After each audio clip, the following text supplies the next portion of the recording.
going to Vegas. Congratulations. Next up, we have an uplifting story of hardship and triumph. Don't miss the story of Charity Riddle. We'll be right back.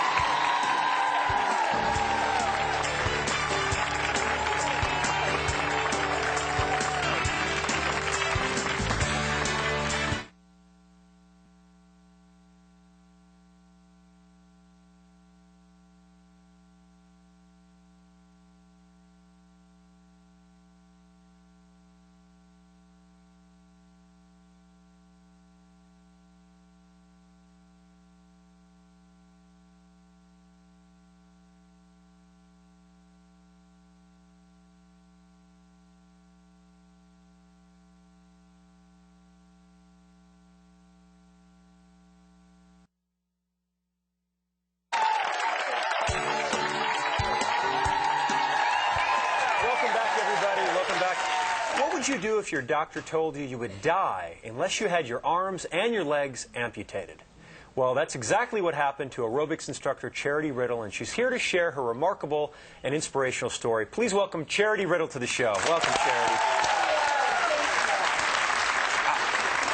Your story is absolutely fascinating. Can you take us back to when the problems first started to arise? Yeah, I was 25 years old, and I was an aerobic instructor, and I thought that I was healthy, but I wasn't taking care of myself as properly as I should.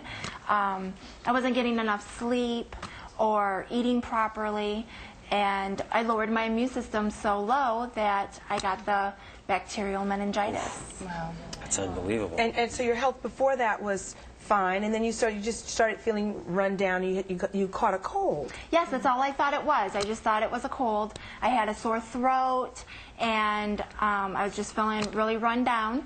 And I came home and collapsed on my floor. And from there, I ended up going to the hospital. And they just told me I just had the flu, a cold. And they put fluids through me. And you were the picture of health because you were working out every day. You were fit. You weren't over. I mean, you know. The typical picture of health. So fast. It sounds like what you were doing to your body is what we all do to our body. We don't. A lot of us don't sleep well. So it's not that you were really. You could have been any of us. Right. Yes. So now the doctors say that you have a cold and they send you home, and then what happened? Then I ended up in another hospital, and from there, I started getting all the same symptoms again, the sore neck. What was the time span between the first doctor's visit to the second? A couple of hours. Oh, that quick? Oh, yes, it was just a couple of hours that it just came back.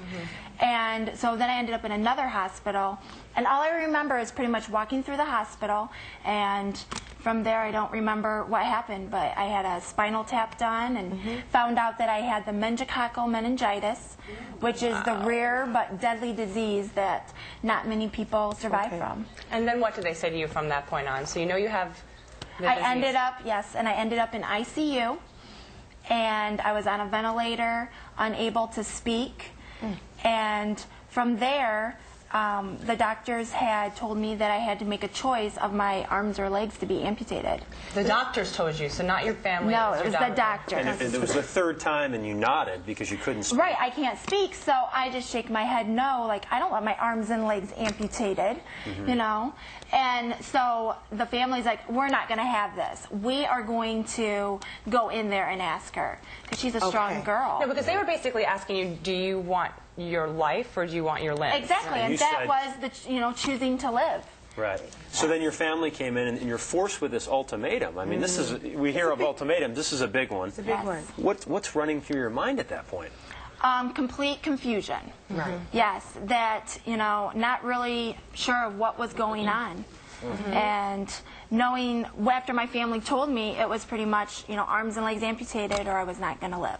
Wow. So I wanted to live. You wanted to live. I wanted to live. You made the right choice. Do you feel you made the right choice? Oh, yeah. Of course definitely. you did. Of course you did. Now, I'm after so you happy. made this choice, they cut off your limbs, and you said what you weren't prepared for was the pain. Oh, yeah. Excruciating pain. I wasn't prepared at all for how much pain that I was going to go through. So was there any point during that process where you're like, did I make the right choice? No. And that's why you're here today. Not at all. No, definitely not at all. I am so glad that I made that choice. Yep. Yeah. So adapting to the prosthetics, I mean, obviously you're living an incredible life that most people would have never been imagined was possible. You're able to drive. We saw you in the clip putting on your makeup.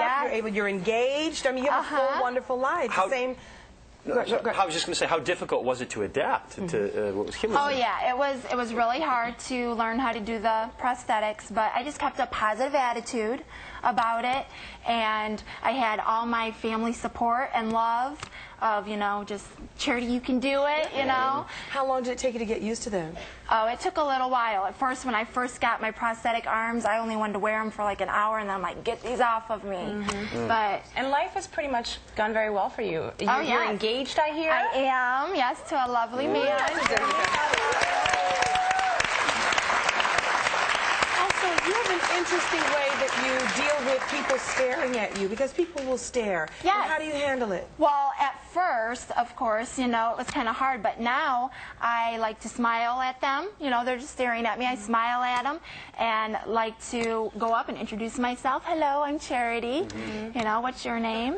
And, you know, just, and if they're interested in any questions, just go right ahead. Well, I think also you're taking your message on the road. You're a motivational speaker, Yes. and I'm sure there's thousands of audiences around the country who could really, you know, walk away with an incredible message here that, you know, when you think you're having a bad day, think again, because, you know, life isn't so bad, and you can make the most of a bad situation. Yes, that is what I'm trying to get across, and I hope that I can inspire many people. Yeah. And she skydives. Yes, I did. I love skydiving. You're amazing, and you're inspiration. Is there any advice you can give to the people at home who, you know, Yeah. are having a tough day? And Yes, I can. No matter how impossible life seems, that you can do it. Just keep a positive attitude about things and keep a smile on your face, and you can overcome anything. How do you do that? How do you go to that point, though? Because I think was there ever a dark moment where you're like, I have to overcome that? And how did you do that? Well, a lot of family support and love, but also the other choice of being negative and not wanting to continue to live, that was not even an option for me. Not even an option. Well, thank you so much. I got to give you a hug here. Come here. Thank you. I'm sick, and I don't want to give you too much sickness. And I'll give you love. I gave you the hug when you first walked in, and she showed me the prosthetics and how they work. You are an amazing, amazing woman. I'm not going to complain about my cold anymore. Yeah, well, Thank you. Thank you so much for joining us. I Thank look you very much for forward having to hearing your speech one of these days on the road. Yes. Thank you so much, Miss Charity Riddle. And